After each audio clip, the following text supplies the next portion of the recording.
Ya, assalamualaikum warahmatullahi wabarakatuh.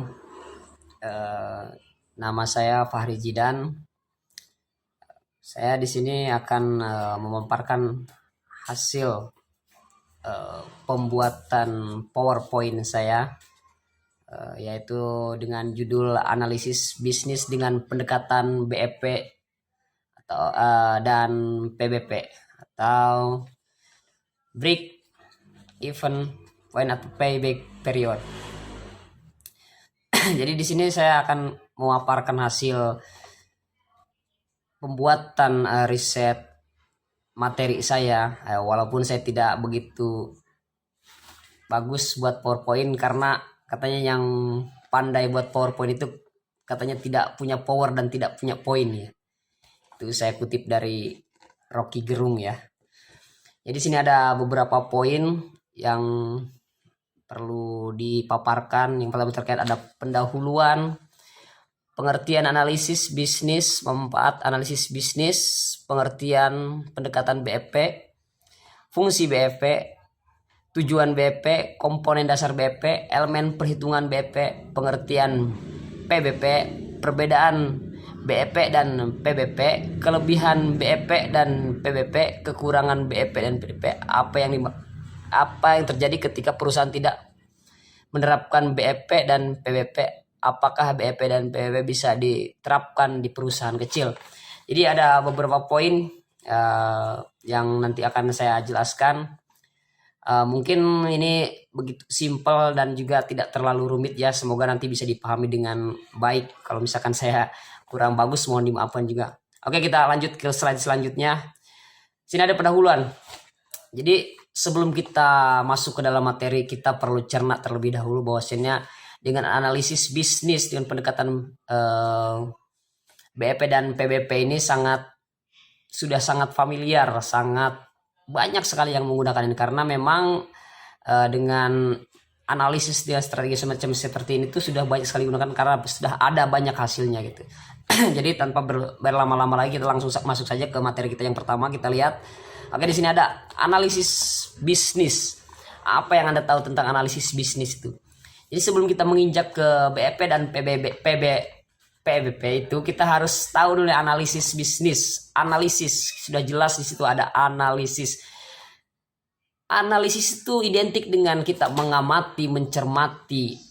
Ada di sana di belakangnya ada bisnis. Jadi kalau analisis bisnis kita gabungkan itu berarti kita menganalisis sebelum atau sudah atau kita sedang melakukan bisnis, kita perlu adanya analisis. Karena setiap saat itu pasar pasti bergerak, pasti selalu berputar. Apa nih yang akan kita lakukan? Apa yang akan kita tuju? Apa nih goals kita ke depannya? Kita perlu ada analisis. Sebelum melakukan tindakan apapun kita harus ada analisis. Agar apa? Agar tidak terjadi hal-hal yang tidak diinginkan seperti ada kerugian atau salah salah mengambil keputusan. Jadi kita perlu analisis. Bisa juga dengan analisis kita menentukan adanya perbedaan pasar atau keinginan pasar yang diinginkan. Nah, di situ kan kita dapat nih dengan adanya analisis bisnis itu. Setelah kita melakukan analisis bisnis, baru kita bisa menginjak nih. Setelah kita analisis, kita lanjut ke slide selanjutnya. Sini ada manfaat analisis bisnis.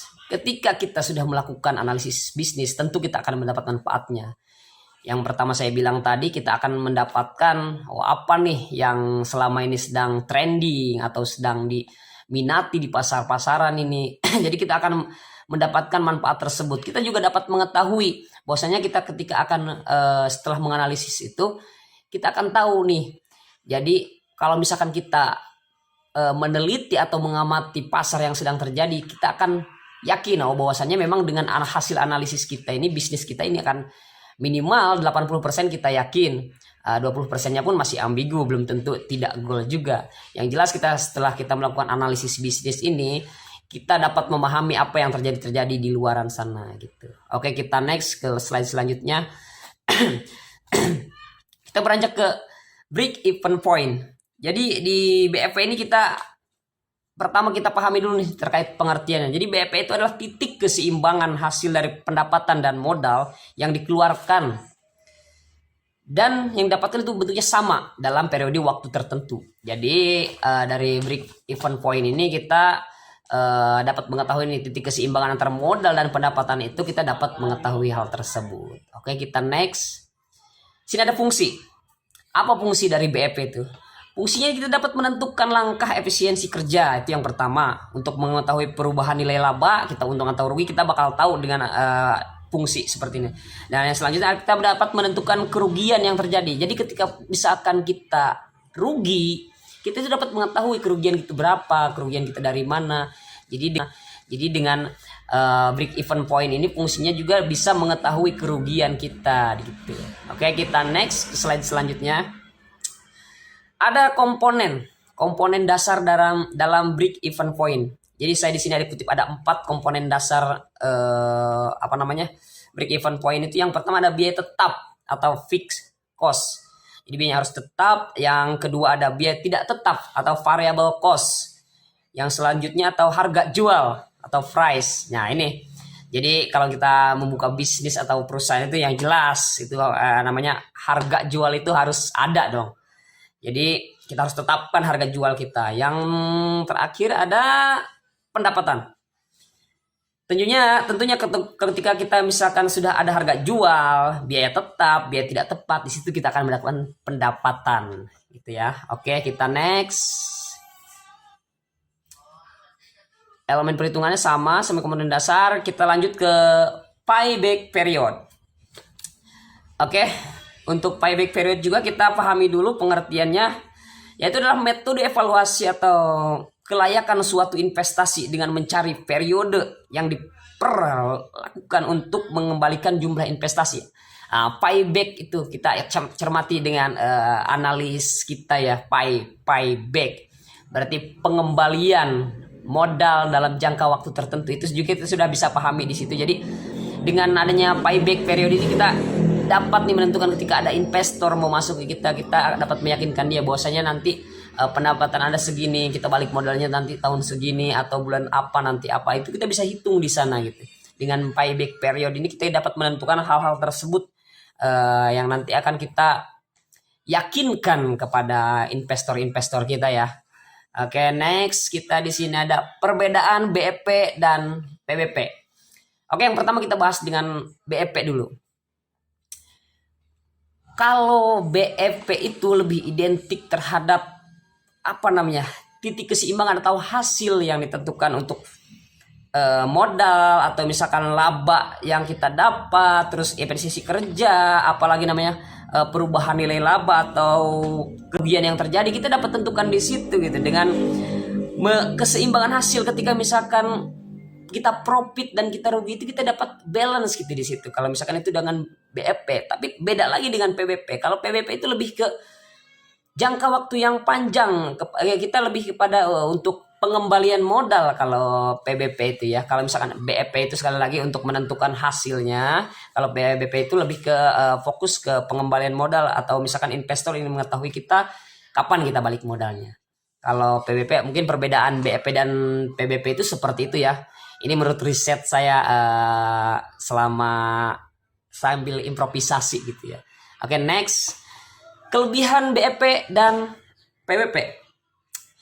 Untuk kelebihannya mungkin kita dapat lebih efektif dan efisien dalam melakukan rangka kerja. Yang pertama kita dapat mengetahui ini jumlah kerugian kita kalau misalkan rugi. Kalau misalkan kita dapat laba, kita dapatnya berapa. Terus ada lagi kalau misalkan terjadi sesuatu dalam dalam kerja atau pembalikan modal, kita dapat mengetahui di situ. Jadi dalam menerapkan BEP dan PBP ini dapat beberapa kelebihan yang dapat kita ketahui dalam jangka waktu tertentu, dalam jangka waktu yang panjang. Kita dapat tahu dengan jelas atau dengan detail bahwasanya apa nih yang akan kita dapat, itu ya. Selanjutnya, kalau misalkan ada kelebihan pasti ada kekurangan. Apa kekurangan BEP dan PBP? Biasanya orang-orang yang mungkin kalau misalkan orang yang mahir atau yang misalkan sudah handal dengan metode seperti ini, saya rasa kekurangan sangat minimalisir ya. Karena dengan adanya BEP ini tentu akan semakin banyak kelebihannya. Tapi di balik itu tetap ada kekurangan. Biasanya yang menggunakan BEP dan PBP ini mereka terlalu yakin terlalu fokus, terlalu antusias, oh saya sudah melakukan metode seperti ini, saya yakin mungkin 100% akan lancar, tapi tidak seperti itu. Kalau misalkan kitanya kualitas bisnis kita kurang bagus, atau misalkan harga jual kita walaupun sudah riset kita tetap dengan untungan yang tinggi, saya rasa walaupun orang sehebat apapun menerapkan BEP dan PBP, saya rasa pasti tidak akan berhasil juga. Jadi biasanya kekurangan BEP dan PBP orang itu terlalu antusias, terlalu yakin dengan metode yang sudah diterapkan gitu. Oke, next. Setelah selesai semuanya pasti ada kesimpulan. Jadi menurut saya analisis bisnis pendekatan BEP dan PBP ini sangat efektif. Yang pertama, kita sudah menganalisis semua apa yang akan kita inginkan, apa yang akan kita jalankan. Setelah itu kita hitung dari mulai kerugian, laba, efisiensi kerja, pembalikan modal. Jadi segala sesuatu yang sudah diperhitungkan di awal, apabila semuanya sudah disiapkan matang-matang dari awal, saya rasa bisnis kita akan berjalan dengan